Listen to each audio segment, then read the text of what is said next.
ඔබ සියලු දෙනාටම සුබ උදෑසනක් ප්‍රේමවන්ත සහෝදර සහෝදරියනි. අද උදෑසන අපිට ආරම්භ කරන්න තියෙන්නේ දුක්මුසු නිවේදනයක් එක්කයි. ඒ අපිත් එක්ක මෙහි කරපු අපේ සහෝදරයා, අපේ සභාපාලකවරයා, එවැගේම අපේ මිතුරා පාස්ටර් වර්නන් ස්වාමින් වහන්සේ කැමති වුණා යාව කැඳවා ගන්න. කොවිඩ් හිතනවා එයා ජයගත්තා කියලා. කොවිඩ් ජයගත්තේ නැහැ. පාස්ටර් වර්නන් ජයගත්තා. හලෙලූයා. ඒ වගේම අපේ කනගාටුව ඒ පවුලටත් දේව සභාවටත් අපි කල්වරි නමස්කාර දේවස්ථානයේ හැටියට මේ උදෑසන අපි මතක් කරගන්නවා ඒගොල්ලන් අපේ ආඥාවල් වලදී ස්වාමීන් වහන්සේගේ සියලු අස්වැසිල්ල සැනසෙල්ල ඒගොල්ලන්ට ලැබෙන පිණිස අපි ස්තුතිවන්ත වෙනවා මේ කරුවාගේ සේවය ගැන. මට වැඩි එක අවුරුද්දක් වැඩිමල්. අවුරුදු 69ක් සාර්ථක මෙහෙවරක්. දෙවියන් වහන්සේ වෙතට බොහෝ ආත්ම දිනා ගන්න. බොහෝ සේවකයෝ පුරුදු පුහුණු කළා දේශය පුරා යවන්න. එතුමාව උන්වහන්සේ පාවිච්චි කෙරුවා. අපි දෙවියන්ට ප්‍රශංසා කරනවා. ප්‍රශංසා කරනවා උන්වහන්සේ කැමති වුණාට. යහපත් වූ සේවකයේ ඇතුල් වෙන්න ඔබගේ විශ්‍රාමයට කියලා. ඔහුව කැඳවා ගනු ලැබුවා. ඒ වගේම අපි ඩොක්ටර් රංජනීව මතක් කරනවා. ඩොක්ටර් රංජනීත් ඒ වගේම මෙඩිකල් ෆීල්ඩ් එකේ කියන්නේ වෛද්‍ය වෘත්තිය තුල බොහෝ සේවයක් කෙරුවේ කෙනෙක්. ඒ වගේම යේසුස් වහන්සේ වෙතට ආත්ම දිනාගත්තා වූ මිනිසෙක්. ඩොක්ටර් රංජනී ස්වාමින් වහන්සේ කැඳවා ගනු ලැබුවා දවස් ටික කීපයකට උඩදී. ඊයේ ඇයගේ අවසාන කටයුතු සිදු වුණා භූම දානය ගල්කිස්සේදී. ඉතින් අපි දෙවියන් වහන්සේට ඩොක්ටර් රංජිත් ගැනත් ඒ දරුවන් ගැනත් ඒ පවුල ගැනත් දෙවියන් වහන්සේට අපි ස්තුති කියනවා. අපි යාඥා කරන ඒගොල්ලන්ව සනසන්න උන්වහන්සේට පුළුවන්. අපි දන්නවා මේ මෙහෙකරුවන් ඒගොල්ලන්ගේ කාර්යය ඉවර වුණාට පස්සේ ගෙදර ගියේ. අපි තාම වැඩේ කරගෙන ඉන්නවා. අපි තාම වැඩේ ඉවර නැහැ. අපිත් යන්න ඕනේ. එක වෙලාවක් තියෙයි. ඒ මරණ දැන්වීම එන. ඒ මරණ දැන්වීමක් වුණාට ඒක ස්වර්ගයේ ප්‍රීති වෙන දැන්වීමක්. දෙවියන් වහන්සේට ප්‍රශංසා වේවා. ඉතින් අපේ නිවේදන වලට තියෙන හැන්දෑවේ 5ට අපිට තියෙනවා දහම් පාසල. ඒ වගේම නැවතත් අඟහරුවාදා උදෑසන 8:00ට ඒ වගේම සිකුරාදා බ්‍රහස්පතින්දා හැන්දෑවේ 7:00ට අපි අලුත් විෂයක් පටන් ගන්නවා. නමස්කාරයේ විෂය. ඉතින් ඔබ නමස්කාරය ගැන ඉගෙන ගන්න. නමස්කාරයේ කෙරෙන්න තියෙන දේවල් කරන ආකාරය ගැන ඒක කොහොමද අපි කරන්න ඕනේ? ඒක මුළු ජීවිතේම කියන එක ඉගෙන ගන්න එන්න බ්‍රහස්පතින්දා හැන්දෑවේ 7:00ට. Zoom එකේ ඔබට සම්බන්ධ වෙන්න පුළුවන්. ඒ වගේම අපි සිකුරාදා උදෑසන 9ට අපි එක දේවල් වලින් නිදහස් වෙන්නේ නැහැ හැටියට උදේ 9ට ඒ ආඥාව තියෙනවා. ඒ වගේම අපි හැන්දෑවේ 3:00ට මැද පෙරදිග මුල් කරගෙන කරන දේව මෙහෙය පැවැත්වෙනවා. සෙනසුරාදා හැන්දෑවේ 3ට බයිබල් අධ්‍යයනයක් එක්ක සහභාගීත්ව කාලයක්. අනර්ග අපිට ජීවිතය වර්ධනය කරගන්න මෙහෙ කරන්න අවශ්‍ය කරන්නා වූ මෙවලම් ලබා ගන්න. ඔබට පුළුවන් මේවට සම්බන්ධ වෙන්න. ශක්තිමත් වෙමු අපි. අපිට තියෙනවා දවසකදී උන්වහන්සේ ඉදිරියේ පෙනී සිටමින් ගණන් දෙන්න. අපේ වෙලාවත් එක්ක, අපේ ටැලන්ටත් එක්ක, අපේ හැකියාවන් එක්ක, අපේ සම්පත් එක්ක අපි මොනවද කෙරුවේ කියලා ගණන් දෙන්න අපිට වෙලාවක් තියෙනවා ස්වාමීන් වහන්සේ ඉදිරියේ නැගිටලා. ඒකට ඔබ සූදානම් වෙන්න. තනියම ඔබට ඒක කරන්න වෙන්නේ. හැමෝටම උදව් කරන්න හම්බ වෙන්නේ අනිත් කාටවත් ඔබට ඒ වෙලාවේදී. ඒ නිසා ඔබ දැන් සූදානම් වෙන්න. මොකද කොයි මොහොතේද දන්නේ නැහැ. ඒක නිසා දැන් සූදානමින් ඉමු අපි. ඉතින් මම මේ පණිවිඩ ටික කිව්වට පස්සේ මම කැමතියි ඔබත් එක්ක අද දවසේ බෙදා ගන්න එලිදරව් පොතේ 21 වෙනි පරිච්ඡේදයේ පළවෙනි පද 8 තුල අපිට මතක් කරලා දෙන අලුත් අහස සහ අලුත් පොළව සම්බන්ධව. යේසුස් ස්වාමින් වහන්සේ පත්මොස් දීපතේදී කොහොමද යොහන් තුමාට මේ එලිදරව් දුන්නේ 21 වෙනි පරිච්ඡේදයට එනකොට. දෙවියන් වහන්සේ දැන් උන්වහන්සේගේ සෙනගත් සමග සදා කාලයටම වාසය කරන්නට යන පණිවිඩයයි මේකේ තියෙන්නේ. අලුත් අහසක්, අලුත් පොළවක්, ඊටමත්ම දීප්තිමත් ලෝකයක් ගැන අපිට මේකෙදි කතා කරන්නේ. දීප්තිමත් ලෝකයක්. ආයි කරදර නැති. මේ පොළවේ කරදර වලට අපි පස්සෙන් එන්න බැරි තැනකට උන්වහන්සේ මාවයි ගෙනියනවා. හාලෙලූයා. ඒක තමයි සුභාරංචි අද උදෑසන ඔබ අහන. වදනද සෑමුවෙල් මොරිසන් කියලා මිෂනාරිවරයෙක් හිටියා. මම දන්නේ නැහැ ඔබ අහලා තියෙනවද කියලා එයා ගැන. එයා අප්‍රිකාවේ අවුරුදු 25ක විතර බරපතල මිෂනාරි මෙහෙවරක යෙදී සිටියා වූ සේවකෙක්. ඉතින් එයා මෙහෙම සේවය කරගෙන යන අතර එයා ලෙඩ වුණා. එයා අසනීප වුණාම ඊට පස්සේ එයාව යවපු ඒ සභාවේ ආව ආපහු කැඳවා ගන්න යටිකව ආපහු එන්න කියලා. ඉතින් එයා එනකොට එයා නැවකට නැග්ගා දැන් එන්න. එයා ඇමරිකාවේ පුරවැසියෙක්. American ජාතිකයෙක් Morrison. ඉතින් එයා එනකොට ඒ නැවේම ඇමරිකාවේ ජනාධිපතිතුමත් ඒ නැවේම නැගලා මෙයත් එක්ක ආවා. මේ එයත් එනවා මේ ගමනේ. ඇවිල්ලා දැන් නැව තොටුපොළට ආපුවම ජනාධිපතිතුමා බහින්ද ඉස්සෙල්ලා මේ එතන විශාල සෙනගක් රැස් වෙලා හිටියා ජනාධිපතිතුමාව පිළිගන්න. ඊට පස්සේ ජනාධිපතිතුමා නැවෙන් එළියට බහිනකොට අත්පොලසන් දීලා මොරහඬ දීලා මේ මොනවාද පිළිගැනීමක් කරනු ලැබුවා බොහෝ සෙනගක් එතන ඉඳගෙන. ඉතින් දැන් මේ දේව සේවකයාත් මොරිසන් උතාවේ ඒ නැවේමනේ එයාත් බැස්සා. එයාත් බහැලා ඇවිල්ලා එයාව පිළිගන්න කවුරුත් හිටියෙත් නෑ. එයාට අප්පුඩි ගහන්න කවුරුත් හිටියෙත් නෑ. හැබැයි මේ සෙනග මැද්දෙන් එයා හිමීට යන්න පටන් ගත්තා. ඒ යන ගමන් එයාට මගදී හරි දුකක් ඇති වුණා එයාගේ හදවතට. එයා කිව්වා අනේ ස්වාමිනේ මං ඔබ වහන්සේගේ මෙහෙකරුවෙක්. මං ඔබ වහන්සේට සේවය කළා අවුරුදු 25ක් තිස්සේ මේ හරිම අමාරු මේ ලෝකයේ ස්ථානයක මම දැන් එනකොට මාව පිළිගන්න කවුරුත් නෑ. අප්පුඩි ගහන්න කවුරුතුත් නෑ. වර්ධනද එයාට දුකක් ඇති වුණා එයාගේ හදවතේ. බලන්න මේ ජනාධිපතිතුමා මේ සත්තුන්ව මරන්න සුමාන තුනකට අප්‍රිකාවට ගිහිල්ලා එනකොට මෙච්චර පිළිගැනීමක් මං අවුරුදු 25ක් ඉඳලා එනවා ඒ වුණාට මාව පිළිගන්න කවුරුත් නැහැ කියලා. ඒ වෙලාවේදී මෙයාගේ හදවතට සුද්ධාත්මයන් වහන්සේ කතා කෙරුවා. සුද්ධාත්මයන් වහන්සේ හදවතට කතා කළා කිව්වා මොරිසන් ඔයා තාම ගෙදර ආවේ නැහැනේ පිළිගන්න කියලා. ඒ කතාවත් එක්කයි මං කැමති ඔබට අද උදෑසන මේ ලියවිල්ලේ පණිවිඩය බෙදා ගන්න. වදනද පාස්ටර් වර්නන් අපේ ඩොක්ටර් රංජනී මේ දවසේදී ඔවුන්ව පිළිගනු ලැබුවා ස්වර්ගයට. හාලෙලූයා හාලෙලූයා මොනතරම් ප්‍රීතිමත් කාලයකට ඒගොල්ලන් ඇතුල් වුණේ. මෙහෙදි තවදුරටත් වේදනාව දුක කඳුල පීඩාව නැහැ. දැන් මම අද ඔබට මේකෙන් කියන්න යන්නේ ප්‍රධාන කාරණාවල් කීපයක්. අපි යන්නා වූ මේ අලුත් තැන නැති දේවල් ගැන. අපි යන්නා වූ මේ අලුත් තැන නැති දේවල් ගැන කැමතිද දැනගන්න? අපි මේ යන තැන මේ දේවල් නැහැ. මේවා නැහැ. ඒක තමයි එලිදරව් පොතේ 21 වෙනි පරිච්ඡේදයේ මට ඔබත් එක්ක බෙදා ගන්න ඕනේ. මොකද දෙවියන් වහන්සේගේ වචනයට අනුව ස්වාමින් වහන්සේ තුල මිදීම ලැබුවා වූ කරදර කරනු මේ කරදර වලින් නිදහස් කරනු ලැබුවා වූ මේ පොළවේ අපිට 1 පේදුරු 2:11 වෙනි වගන්තිය කියනවා මේ පොළවේ ඔයා දන්නවද සියලුම අපහසුතාවෙන් වේදනාවෙන් මේ අපි මිදුණා කියලා. ප්‍රේමවන්තයනි නුඹලා ආගන්තුකයන්ද විදේශීන්ද මෙන් ආත්මයට විරුද්ධව යුද්ධ කරන මානසික තෘෂ්ණාවලින් වැළකී සිටින ලෙස නුඹලාගෙන් ඉල්ලමි. ඒ කියන්නේ මේ පොළවේ ඉන්නකම් මානසික තෘෂ්ණාවල් ආත්මයට විරුද්ධව යුද්ධ කරන කාරණාවල් පුදුමාකාර විදියට අපේ ජීවිත වෙලාගෙන ඉන්නේ මේ පොළවේ ඉන්නකම්. ඒක නිසා පේදුරුතුමා මේ සෙනඟට කතා කරලා කියනවා ඔබලා මේ පොළවේ වන්දනාකාරයෝ විදේශිකයෝ මේ ලෝකේ අපි විදේශිකයෝ අපේ ගෙදර මෙහෙ නෙමෙයි. එනිසා අපි යමින් ගමන් ඉන්න අය. මේ යමින් ගමන් ගොඩාක් ප්‍රශ්න වලට මුහුණ දෙන්න තියෙනවා. හැබැයි මම දන්නවා දීලා තියෙන පොරොන්දුව බයිබලේ යොහන් 14 පළවෙනි පද 3 තුල අපිට මතක් කරලා දෙනවා ඊ타ත්ම වැදගත් කාරණාවක් යේසුස් වහන්සේම. උන්වහන්සේ කියනවා නුඹලාගේ සිත් නොකැළඹේවා. දෙවියන් වහන්සේ කෙරෙහි විශ්වාස කරන්න, මා කෙරෙහිත් විශ්වාස කරන්න. මාගේ පියාණන් වහන්සේගේ ගෘහයේ බොහෝ වාසස්ථාන ඇත්තේය. එසේ නොවේ නම් මා විසින් නුඹලාට කියනවා ඇත. මක්නිසා නුඹලාට ස්ථානයක් පිළියෙල කරන පිණිස යමි. මම ගොස් නුඹලාට ස්ථානයක් පිළියෙල කරමි නම් මා සිටින තැන නුඹලාත් සිටින පිණිස මම නැවත ඇවිත් නුඹලා මා ළඟට ගන්නෙමි. ආගේද මේ වචන? යේසුස් ක්‍රිස්තුස් ස්වාමීන් වහන්සේගේ වචනයි. ඒක නිසා මගේ ප්‍රේමවන්ත සහෝදරයා සහෝදරිය අපි ගෙදර යන ගමන් මතක තියාගන්න. ගෙදර යන ගමන් ඔයා දැකලා ඇති බෝඩ් හැමතැනම ගාලා තියෙනවා සුපර් මාකට් වල නේ. ගෙදර යන ගමන් ඔයාට මං කියන්නම් අපි මේ කරදර මේ පොළවේ තියෙන කරදර වලට බෑ අපේ පස්සෙන් එන්න. අපි ගෙදර යනකොට ඒව ඔක්කොම මේ නවතින්න යනවා. මේ පොළවේ ඔක්කොම නවතින්න යනවා. මක්නිසාද මේ වර්තමාන කාලයේ දුක් වනායි අප කෙරේ එළිදරව් කරනු ලබන්නා වූ මහිමයට සමාන කරනු ලබන්නට වටින්නේ නැහැ.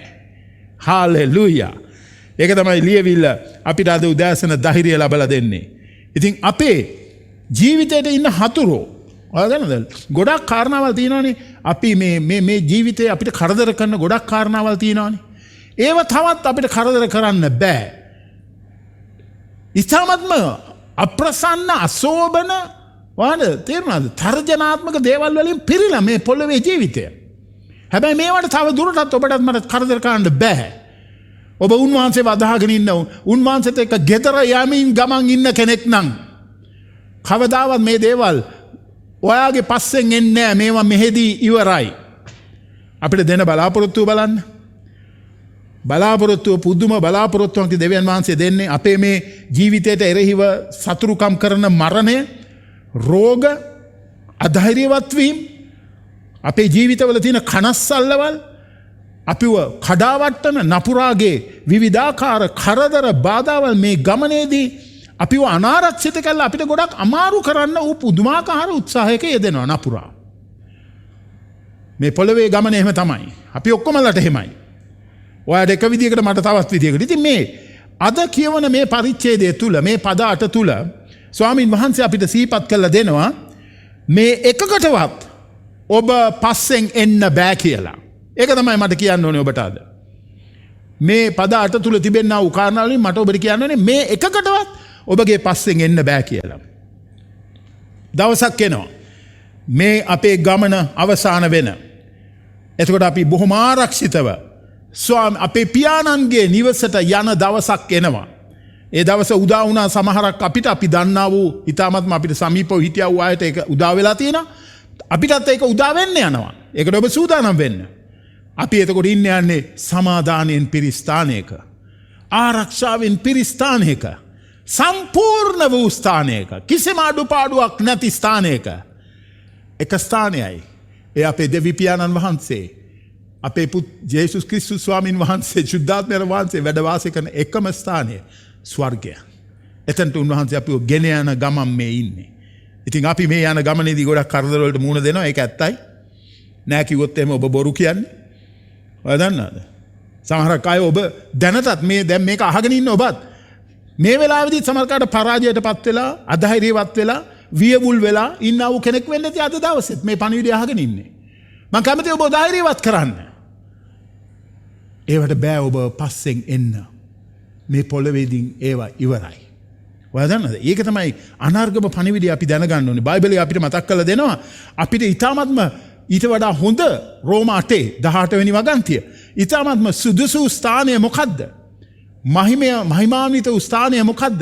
රෝම 8:18 සහ 2 කොරින්ති 4:17 මක්නිසාද මේ වර්තමාන කාලයේ දුක් වනාහි අප කෙරෙහි එළිදරව් කරනු ලබන්නා වූ මහිමයට සමාන කරනු ලබන්නට නොවටියයි සිතමි. බලන්න.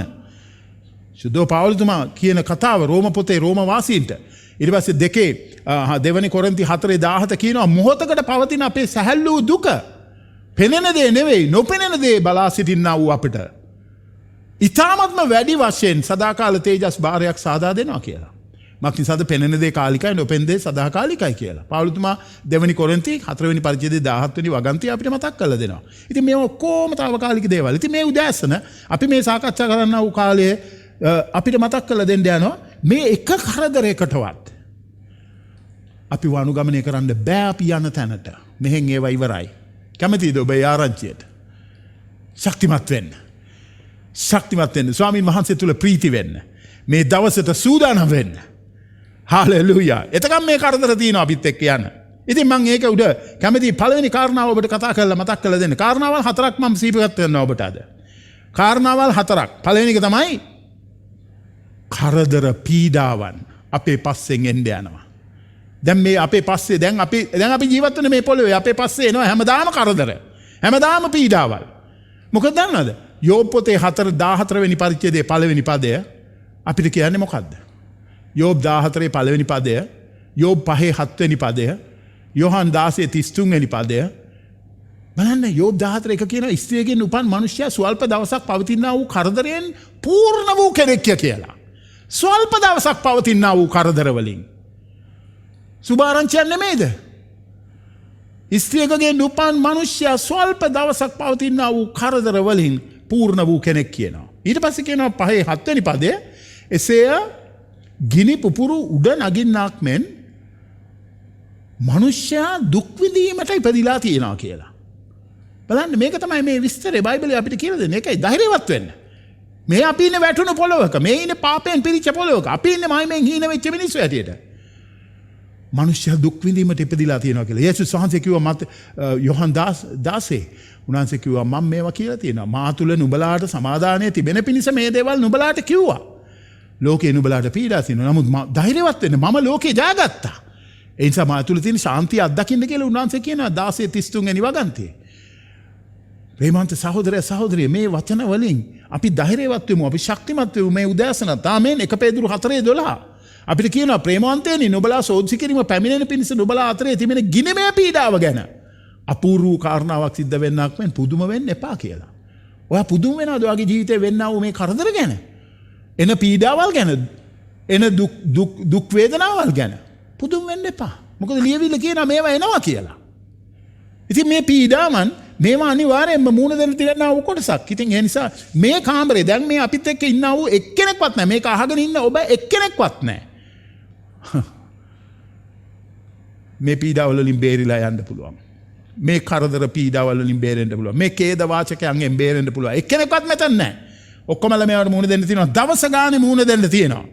දවස ගානේ අපි අහනවා රෝග තුලින් මියැදෙනවා. දවස ගානේ අපි අහනවා කනස්සල්ලට දුක් වේදනාවල් වලට අධෛර්යවත් වීම වලට මරණයටපත් වෙලා සිටිනා අය බොහෝසේ අපි අහනවා ඒගොල්ලන් ගැන. අපි අද උදෑසනත් ඒ වගේම ඒ මරණ දැන්වීමක් එක්ක තමයි පටන් ගත්තේ මේක. පාස්ටර් වර්නන්ගේ සහෝදරී අපේ ડોක්ටර් රංජනීගෙන්. හැබැයි ඒගොල්ලෝ ස්වර්ගයේ. මේක කාලේ පව් කරනවා ඒගොල්ලෝ ස්වාමීන් වහන්සේ තුල ඒගොල්ලන්ගේ ජීවිතය සදාකාල ජීවනයට යොමු කරගනු ලැබුවා. දෙවියන් වහන්සේට ප්‍රශංසා වේවා. බයිබලයේ පැහැදිලිවම අපිට මතක් කරලා දෙනවා. අපි සියලු දෙනාම අපේ හදවත්වල වේදනාවල් දැන් බලන්න මම අර කිව්වේ මොරිසන් එයාගේ හදවතේ ලොකු වේදනාවක් ඇති වුණා. අර ජනාධිපති සත්තු මරන්න ඇප්‍රිකාවට ගිහලා සුමාන 3ක් සත්තු මරලා එනකොට එයාව පිළිගත්ත විදිය මෙයා අවුරුදු 25 තිස්සේ සේවය කළා එනකොට එයාට තිබුණු තත්ත්වය ගැන එයාගේ හදවතේ දුකක් ඇති වුණා. මම හිතන්නේ එහෙම දුකක් ඇති වෙන්න ඕනේ නැහැ නේද? ප්‍රතිඵල බලාපොරොත්තු නෙවෙයිනේ අපි අපේ සේවය කරන්න ඕනේ කියලා අපි ඉගෙන ගන්නවානේ. සෙනසුරාදා තමයි ඒව අපි ඉගෙන ගන්න. ඉතින් ඒක නිසා ඔයාලට මම කියන්නම් දෙවියන් වහන්සේ අපිට මතක් කරලා දෙන්නේ අපේ ජීවිතේ අපි සැලසුම් කරලා තියෙන විදිහට කවදාවත් ඉවර වෙන්නේ නැහැ දේවල්. අපි බලාපොරොත්තු වෙන විදිහට දේවල් වෙන්නේ නැහැ. ගොඩාක් දේවල් මේ ජීවිතේ මට ඕනේ විදිහට නෙමෙයි සිද්ධ වෙලා තියෙන්නේ. ඔබ එකඟ වෙයි එක මගෙත් එක්ක. ඔයා කැමති විදිහට නෙමෙයි ඔයා බලාපොරොත්තු විදිහට නෙමෙයි මේවා සිද්ධ වෙලා තියෙන්නේ. මොකද හැම පැත්තකදීම බලපුවම යහපත් භාගයේ පවා දුක හා වෙහෙසීම් වලින්ම පිරිච්ච ජීවිතයක් නෙමෙයිද ඔය මම ගත කරන්නේ. ගීතාවලිය 90ට 90. ඔව් ඒකයි කියන්නේ. ඉතින් මගේ ප්‍රේමවන්ත සහෝදරයා සහෝදරිය ඒක තමයි අපේ කොටස මේ පොළවේ ඉන්න තාක්කල්. මේ පොළවේ ඉන්න තාක්කල් ඔයාගේ මගේ කොටස ඕකයි. යහපත් භාගයේ පවා දුක හා වෙහෙසමයි. එනිසා දවස් ගණන් කරන්න කියලා ගීතකරු කියන 90 වෙනි ගීතිකාවේ. ඉතින් මම ඔබට මතක් කරන්න කැමතියි අද උදෑසන. අපිට මේ ඔක්කොම විඳින්න තියෙන්නේ මේ අවුරුදු 60ක් 70ක් 80ක් කියන කාලය තුල පමණයි. සදා කාලයටම ඊට පස්සේ තියෙන්නේ සැනසීමේ අස්වැසිල්ලේ ප්‍රීතියේ ස්ථානයකයි කෙරවල වෙන්න තියෙන්නේ. ඉතින් මේකට ඔබ දැන් සූදානම් වෙමින් ඉන්න ඕන කෙනෙක් හැටියටයි මම සූදානම් වෙමින් ඉන්න ඕන කෙනෙක් හැටියටයි මම මේක දකින්නේ. ඉතින් මේ කරදර පීඩාවල් බලන්න 4 වෙනි පදයට අනුව මේ කරදර පීඩාවල් මේ කවදාවත් අපේ ජීවිතේ අපේ පස්සෙන් අපි යන තැනට එන්න බෑ කියලා මම ඔබට කිව්වනේ. ඔබ ඒ පණිවිඩයට කැමතිද? මේවට ඔබ අනුගමනය කරන්න බෑ. ඔබගේ පස්සෙන් එන්න බෑ. ඔබ යන්නේ ගෙදර. ඒ ගෙදර එන්න බෑ මේවට. ඒ නෑ මේවා.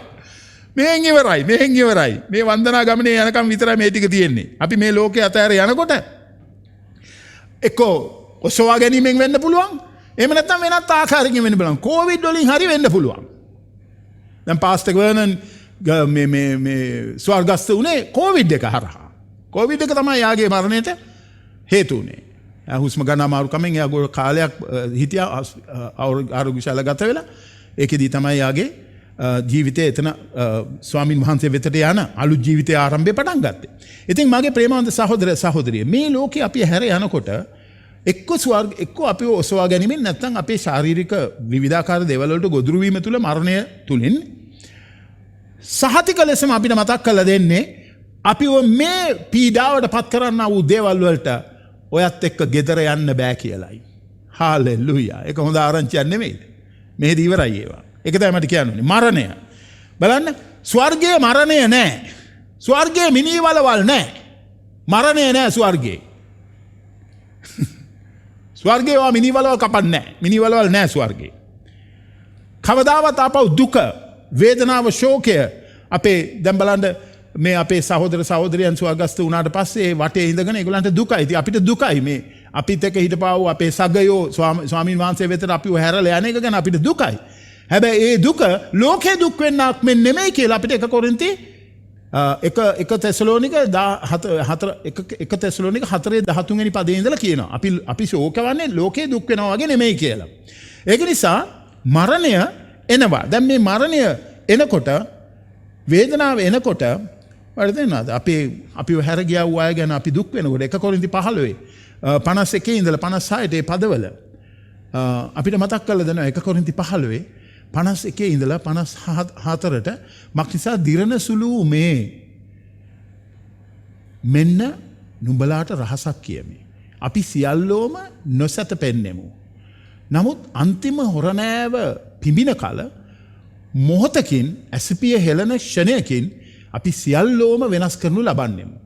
මක්නිසාද හොරනෑව පිඹිනු ලබන්නේ එකල මලාහු නොදිරෙන ස්වභාවයෙන් යුක්තව නැගිටවනු ලබන්නේය. අපිද වෙනස් කරනු ලබන්නෙමු. මක්නිසා දිරණ සුළු මේක නොදිරෙන බවට පැමිණෙන්නට ඕනාය. මරණීය වූ මේක අමරණීය භාවයට පැමිණෙන්නට ඕනාය. දිරණ සුළු මේක නොදිරෙන භාවයට මරණීය වූ මේක අමරණීය භාවයට පැමිණෙන්න කල්හි මරණය ජයෙන් ගිලගන්නා ලද්දේයි ලියා තිබෙන මේ වචන සම්පූර්ණ වේ. පවුලතුමා ධෛර්යවත් කරන කොරින්තිය සභාවේ ඇදිලිවතුන්ව 15 වෙනි පරිච්ඡේදයේ 51 ඉඳලා 56ට ඒ පදවලින්. හරි ලස්සනයි. මරණය ජයෙන් ගිලිනා ලද්දේය. මරණය ජයෙන් ගිලිනා ලද්දේය. ඒක ලියලා තියෙනවා ලියවිල්ලේ. ඒක තමයි අපි දැන් මේ කියුවේ. ඉතින් මරණයට බෑ. වේදනාවල් වලට දුකට ඒක අපිට කතා කරන්න බලන්න අපේ ජීවිතයේ තිබෙනා වූ වේදනාව, කරදර, හදවත දැවෙන දේවල්. මේ පොළවේ ජීවිතයේදී අත්දකින්න දේවල් ඔබට ඒවා පොදුයි මටත් තියෙනවා ඒවා ඔයාටත් තියෙනවා. සමහරකට බලාපොරොත්තු රහිත දේවල් සිද්ධ වෙනකොට, පීඩාවල්, කරදර එනකොට, අපේ යාළුවෝ, අපේ ආදරය කරන අය අපෙන් වෙන් වෙනකොට, වස්තුව සම්පත් දේවල් නැති වෙනකොට වර්ධනද ආදරය කරන අය පොළවෙන් වෙන් වෙලා ඒ දුක වේදනා වෙනකොට, පීඩාවල් එනකොට, අපේම අසමත් වීම අපේ ජීවිතේ වසාලනකොට, අසමත් වීම අපේ ජීවිතේ වටලා ගන්නකොට වර්ධනද වේදනාව එනවා. වේදනාවෙන් බේරෙන්න බෑ. ඒක තමයි දෙවෙනි කාරණේ මං කියන්නේ ඔබට. බේරෙන්න බෑ වේදනාවෙන්. මේ ජීවිතේ වර්ධනද හද දවන්නා වූ දේවල් වලින් පිරීලා.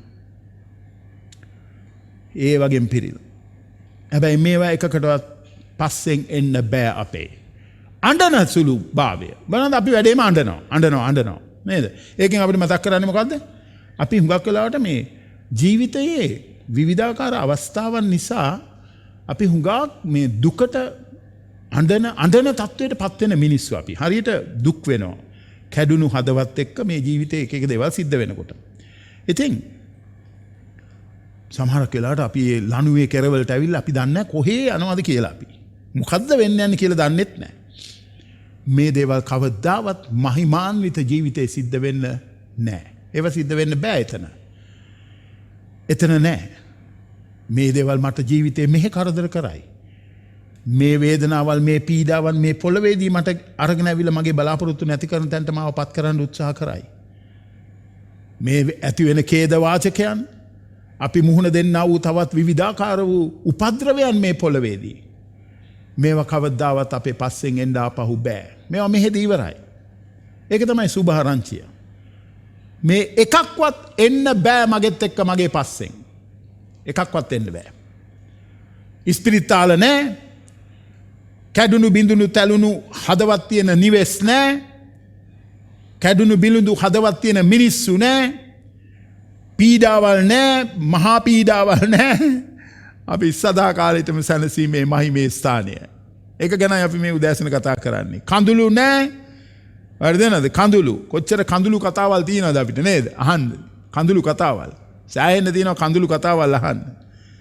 ඒව නෑ. ඒව මෙහෙදී ඉවරයි. ඉතින් අපි ස්වාමින් වහන්සේට ස්තුතිවන්ත වෙන්න ඕනේ. ශෝකයට වේදනාවට පීඩාවට අපේ පස්සෙන් එන්න බෑ. අපේ පස්සේ එන්න බැරි ප්‍රධාන කාරණාවක් මේක. ඔබ සතුට වෙනවද ඒක ගැන? ඇයි මෙහෙ ඉන්නකම්ම තියෙන්නේ ඒවයි අපිට කතා කරන්න තියෙන්නේ. උදේ ඉඳලා පත්තරේ බැලුවොත් ටීවී එක බැලුවොත් අහන්න ලැබෙන්නේ මේ වගේ වමයි. හද සසල කරවන දේවල්. ඔබගේ හද නිසල වෙන තැනට යනකම් ඔබගේ හද සසල කරවන දේවල් තමයි මේ පොළොවේ තියෙන්නේ. ඉතින් ඔබ සූදානම්ද හද නිසල වෙන තැනට යන්න? සූදානම් වෙමු අපි. ඔව් ඒකට තමයි මේ ආරාධනාව වදු දැසනත් ඔබට. සූදානම් වෙමු. මොකද ඒක එනවා ඔබට. එක වෙලාවකදී නැත්නම් තව වෙලාවකදී ඉන්නේ උන්වහන්සේ දන්නේ නැතුව යනවා කියන්නේ මොනතරම් දුක්ඛිත තැනකද කෙරවල වෙන්න යන්නේ. ඒකයි මේ බලන්න මේ ලියවිල්ලේ අපිට කියන අලුත් අහසක් අලුත් පොළොවක් දිටුවා. පළමු අහස පළමු පොළොව පහව ගියා. මුහුද තවත් නැහැ. තමාගේ පුරුෂයාට සාසන ලද මනාලියකුමෙන් සූදානම් කරනු ලැබූ සුද්ධ නුවර එනම් යෙරුසලම දෙවියන් වහන්සේ වෙතින් ස්වර්ගයෙන් බසිනවා දැක්කා. තවද මෙන්න දෙවියන් වහන්සේගේ මණ්ඩපයේ මිනිසයන් සමගයි උන්වහන්සේ ඔවුන් සමග වාසය කරනවා. ඔහු උන්වහන්සේගේ සෙනග වන්නේ දෙවියන් වහන්සේ ඔවුන් සමග සිට ඔවුන්ගේ පියාණන් වන්නේය. බලන්න මේ පදවල පුදුම ධෛර්යයක් නේ දෙන්නේ අපිට. පුදුම ධෛර්යයක් නේ අපිට මේ වගේ දෙන්නේ. කියවන්නේ මේක බොහොම ප්‍රවේශමෙන් හැමින් මේ ලියවිල්ලේ කොටස්. ඉතින් මගේ ප්‍රේමවන්ත සහෝදරය සහෝදරිය 4 වෙනි පදේ අපි දැක්කා වගේ උන්වහන්සේ ඇස් වලින් සියලු කඳුළු පිස දමනවා. මරණය තවත් වෙන්නේ නැහැ. වැළපීම හැඬීම නැහැ. වේදනාව තවත් නැහැ. මක්නිසාද පළමු දේ පහව ගියායි. සිංහලෙන් කියන මහා හඬක් මට ඇසුණා. සිංහාසනේ පිට වැදුණු තැන උන්වහන්සේ කතා කොට බලව සියල්ල අලුත් කරමි කීසේක. තවද උන්වහන්සේ කතා කොට ලියන්න. මක්නිසාද මේ වචන විශ්වාසයයි සැබෑයි කීසේක. උන්වහන්සේ මට කතා කොට ඒවා ඉෂ්ට උනේ මම අල්ෆා සහ ඔමේගා පටන් ගන්නත් අන්තිමයත් පිපාස ඇත්තට මම ජීවන වතුරෙන් බොන්න දෙනවා කියලා උන්වහන්සේගේ වචනය අපිට කියලා මතක් කරලා දෙනවා. ඉතින් පළවෙනි කාරණාව පීඩාවට බෑ අපේ පස්සෙන් එන්න. දුකට කඳුලට බෑ වේදනාවට බෑ අපිව පහු කරගෙන ඉස්සරහින් යන්න අපේ පස්සෙන් එන්න. මොකද අපි යන තැන ඒව නැහැ. ඒව තහනම් අපි යන තැන. ඒව තහනම් ඒවට දොරවල් වැහිලා තියෙන්නේ අපි යන තැන. අපි යන තැන. දෙවියන් වහන්සේට ස්තුතියි. ඔබට ඒ බලාපොරොත්තුව තියෙනවද ඔබ යන තැන ගැන? දැන් ජීවත් වෙන්න එහෙනම් ඒකට. ඒ බලාපොරොත්තුව තියෙන කෙනා හැමදාම තමුන්ව පවිත්‍ර කරගෙන ජීවත් වෙන්න ඕනි කියලා 1 යොහන් 3 වෙනි පරිච්ඡේදයේ 4 වෙනි වගන්තිය අපිට මතක් කරලා දෙනවා. 1 යොහන් 3:4. මේ බලාපොරොත්තුව ඔබට තියෙනවද? ඒ දුක නැති කඳුල නැති වේදනාව නැති තැනකට මම යනවා කියලා. 1 යොහන් 3 වෙනි පදය අපිට මතක් කරලා දෙනවා. එහෙනම් මේ බලාපොරොත්තුව ඔබට තියෙන නිසා ඒ හැමදෙනාම පිරිසිදුව සිටීම තමුන්මේම වගකීම කරගන්න.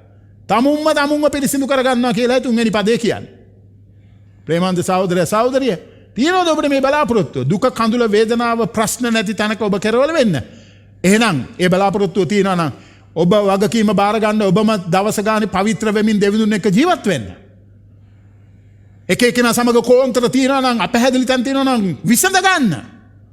ඒවා අරගෙන යන්න එපා පතාට එකට හිඳාගෙන. ඒවා නිදාස් කරගන්න දැන්. මොකද දන්නේ වෙන වෙලාව දැන්ද හෙටද කියලා. මේ බරපතල පණිවිඩය ගැන ඔබගේ අවධානය යොමු කරන්න නැත්නම් ඔබට කෙරවල වෙන්න තියෙන්නේ මේ ඔක්කොම ඊට පස්සේ මේ වගේ 10 ගුණයක් වැඩියෙන් තියෙන තැනක ඔබට කෙරවල වෙන්නේ. ඒකයි. දැන් අහගෙන ඉන්නා ඔබ පසුතැවිලි වෙන්න. අපහැදිලි ජීවිතය ගැන, අපිරිසිදු ජීවිතය ගැන, අපවිත්‍ර ජීවිතය ගැන පසුතැවිලි වෙන්න. පසුතැවිලි වෙලා ස්වාමීන් වහන්සේගේ කරුණාව ඉල්ලන්න. අදයි ඔබ සූදානම් වෙන දවස යන්න. හෙට නෙමෙයි. දැනුයි ඔබ සූදානම් විය යුතු මොහොත. තව පැයකින් නෙමෙයි. අහගෙන ඉන්නකොට මැතුලෙන් කියන අනේ ස්වාමීනි මට අනුකම්පා කරන්න. කාලකන්ණි මට අනුකම්පා කරන්න. පෞලතුමාගේ යාඥාව ඒකයි 7 වෙනි පරිච්ඡේදයේ රෝම පොතේ. ප්‍රේමවන්ත සහෝදරය සහෝදරිය පීඩාවල් වලට අපේ පස්සේ එන්න බෑ. දෙවනුව මං කියන්න කැමතියි. යක්ෂයාට සාතන්ට අපේ පස්සේ එන්න බෑ. යක්ෂයාට සාතන්ට අපේ පස්සේ එන්න බෑ.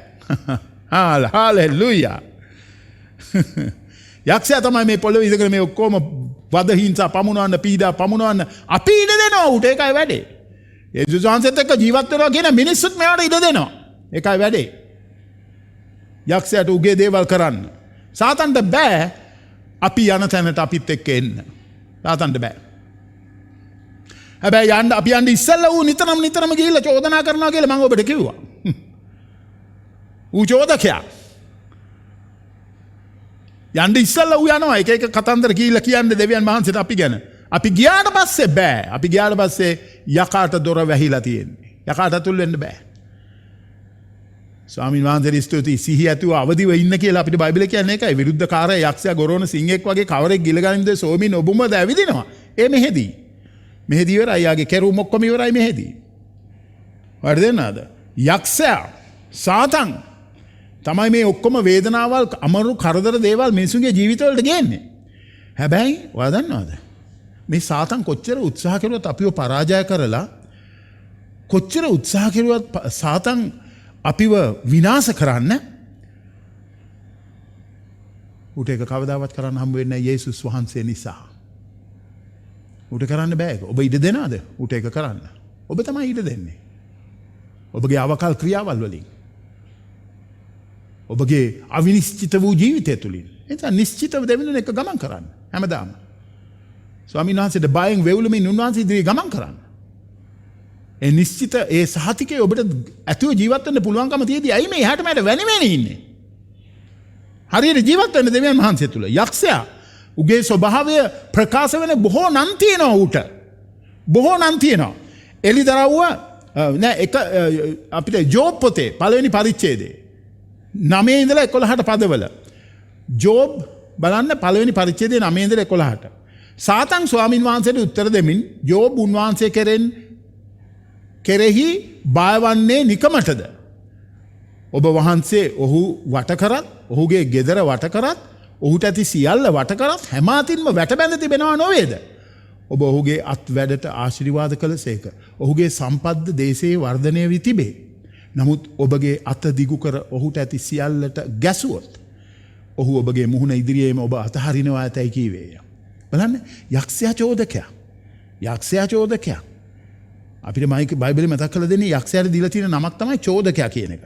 අනිත් එක තමයි අපි ඉස්සෙල්ලා බැලුවේ 1:5-8 ගොරෝන සිංහෙක් වගේ යක්ෂයා යනවා කිව්ව එක. අනිත් එක තමයි යක්ෂයා මතෙව් 4:11 වෙනි පදේ කියන එක.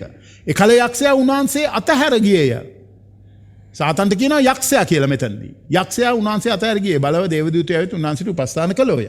ඊට පස්සේ යොහාන 8:44 කියනවා නුබලාගේ පිය වූ යක්ෂයාගෙන්ය නුබලාගේ පියාගේ තෘෂ්ණාවත් ඉෂ්ට කරන්න කැමතිය. ඔහු පටන් ගැන්මේ සිට මිනී මරන්නෙක්ය. එතකොට යක්ෂයාව හඳුන්වනවා මිනී මරන්නා කියලා. බලන්න. බොරුකාරයා කියලා. බොරුවේ පියා කියලා. ඌව හඳුන්වනවා 8:44.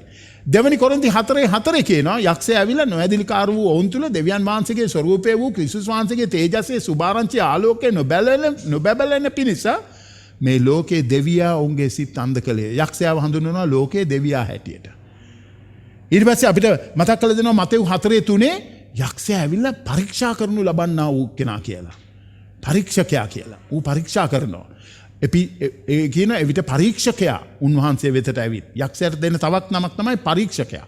මෙන්න මේවට අහු වෙනකොට ඔයා දැනගන්න ඕනේ කවුරු ගැනද මේ කතා කරන්නේ කියලා. ඊට පස්සේ එපිස 6:12 කියනවා ඌ අන්ධකාරයේ ක්‍රියා කරන්නා වූ මේ අන්ධකාර මොනවාද? අන්ධකාර ලෝක මුලාදෑනියා කියලා. ස්වර්ගීය ස්ථානවල සිටින දුෂ්ටකමේ ආත්ම සේනාවන්ට විරුද්ධව කියලා. ඌට කතා කරන ලෝක අන්ධකාර මුලාදෑනියා කියලා. යක්ෂයාට දීලා තියෙන තවත් නමක්. ඊට පස්සේ කියන උත්පත්ති 3:4 ඌට සර්පයා කියලා අදහනවා. උඹලා ඇත්තටම නසින්නේ නැත කියලා සර්පයා ඇවිල්ලා ඒවට කිව්වා. පාපයට වට ගන්න. සර්පයා කියන නම ඌට දෙනවා. ඊට පස්සේ මතෙව් 13:19 කියනවා යමෙක් රාජ්‍යයේ වචනේ අසා තේරුම් නොගන්නේ ඔහුගේ සිත වපුළු දෙේ නපුරා ඇවිත්. නපුරා. ඌට කියනවා නපුරා කියලා. නපුරා ඇවිත් උතුරා ගත්තේ. මගාසල වපුණු ලද්දේ නම් මොහුය. ඒක නිසා මගේ ප්‍රේමවන්ත සහෝදර සහෝදරි යක්ෂයාට තව නම් ගොඩාක් තියෙනවානේ. මුර්ගයා කියලා කියනවා, අන්තක්‍රිස්තුස් කියලා කියනවා, එතකොට බොරු ප්‍රොපේතවරයා කියලා කියනවා. මේ ඔක්කොම යක්ෂයාට කියන නම්. එක උගේ ස්වභාවය එළිදරව් කරනවා එක නමින්. වර්ධනද? හරි පුදුමයි මේ යක්ෂයා දෙවියන් වහන්සේගේ දේවල් කරන්නමනේ හදන්නේ. දෙවියන් වහන්සේගෙත් බලන්න එක නාම තියෙනවානේ. අපි ජෙහුවා ජෛර කියනවා, ජෙහුවා නිසි කියනවා, ජෙහුවා ශාලෝම් කියනවා, ජෙහුවා මෙකඩිස්කම් කියනවා, ජෙහුවා රාෆා කියනවා.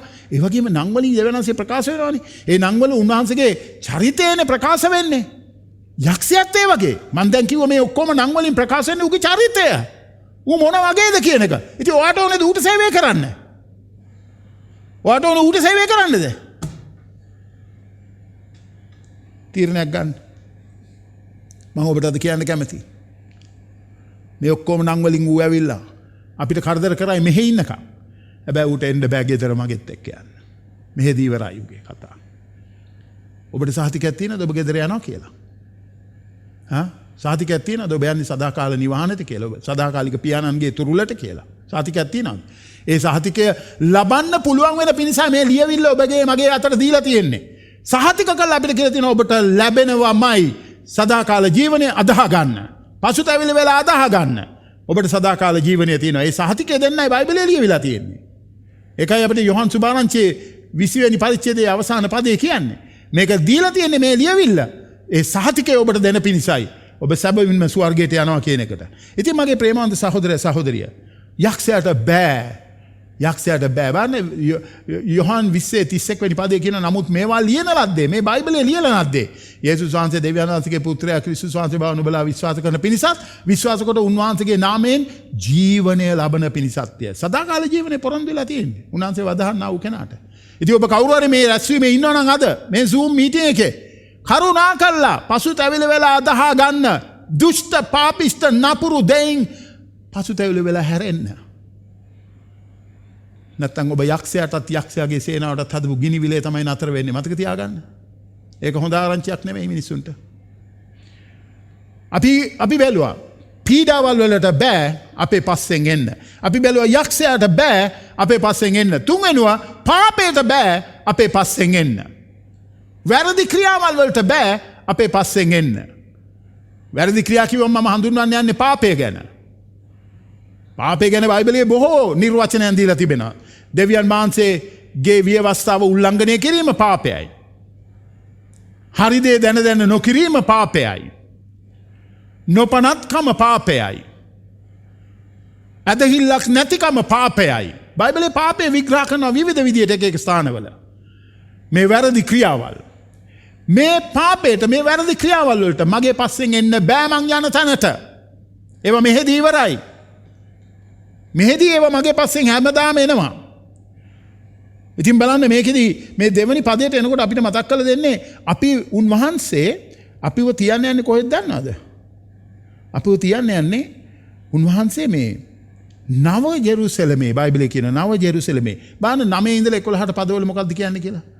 9 ඉඳලා 11ට පදවලට 21 වෙනි පරිච්ඡේදයේම 9 ඉඳලා 11ට අපි මේ පද කීපය තුල තියෙන දේ පොඩ්ඩක් කියවන්න. මට පේන්නේ මේ පුංචි අකුරු.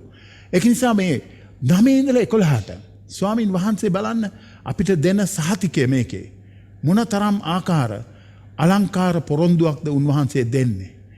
අන්තිම පීඩා සත සහ පාත්‍ර සත දැරූ දේවදූතයන් සද්දනාගෙන් එක්කෙනෙක් ඇවිත් මා සමග කතා කොට මෙහි එන්න බැටල් පැටවානන්ගේ භාර්යාව වන මනමාලී නුඹට පෙන්වන්නෙමි කීවේය. ඔහු මහත් වූ ස්කන්ධකට ආත්මයන් වහන්සේගේ අනුභවයෙන් මා ගෙන ගොස් සුද්ධ නුවර ජෙරුසලම දෙවියන් වහන්සේගේ තේජස් ඇතිව දෙවියන් වහන්සේ වෙතින් ස්වර්ගයෙන් බසිනවා මට පෙන්නුවේය.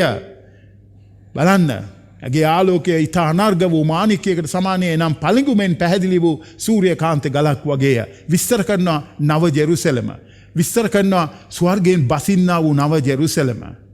ඒක ගැන අපිට හොඳ විස්තරයක් දෙනවා ඒ පද කීපය තුල. එනිසා මගේ ප්‍රේමාන්ත සහෝදරය සහෝදරිය මට ඔබට කියන්න පුළුවන් අද උදෑසන යේසුස් වහන්සේගේ සභාව උන්වහන්සේගේ මනාලිය. යේසුස් වහන්සේගේ සභාව උන්වහන්සේගේ මනාලියයි. දෙවනි කොරින්ති 11 දෙවනි පදයේ අපිට මතක් කරලා දෙනවා 2 කොරින්ති 11 දෙවනි පදය. ඊටමත්ම අනර්ග ලෙස අපි උන්වහන්සේගේ මනාලියයි. උන්වහන්සේ අපිව උන්වහන්සේගේ භාර්යාව කරගෙන තියෙනවා. මනාලිය කරගෙන තියෙනවා. මක්නිසාද පිරිසිදු කන්‍යාවක මෙන් නුඹලා ක්‍රිස්තුස් වහන්සේ වන එක පුරුෂයෙකුට පාවා දීම පිණිස මා විසින් විවාහ බස් දුන් බැවින් දිව්‍ය වූ ජුවලිතයකින් නුඹලා ගැන මම ජුවලිතව සිටිමි.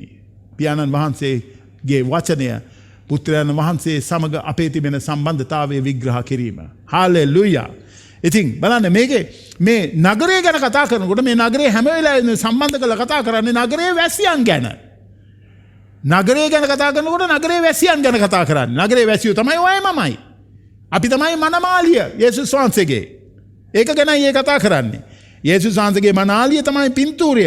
මේකේ මතක් කරලා දෙන්නේ. රැලි නැති කැලල් නැති පාපේ නැති ස්වාමීන් වහන්සේගේ මනාලිය හාලෙලුයා. ඒක තමයි එලිදරව් පොතේ 19 එලිදරව් 19 7 8 පදවල අපිට ඕක සිහි ගන්නවා. අපි ඒක අධ්‍යයනය කෙරුවා.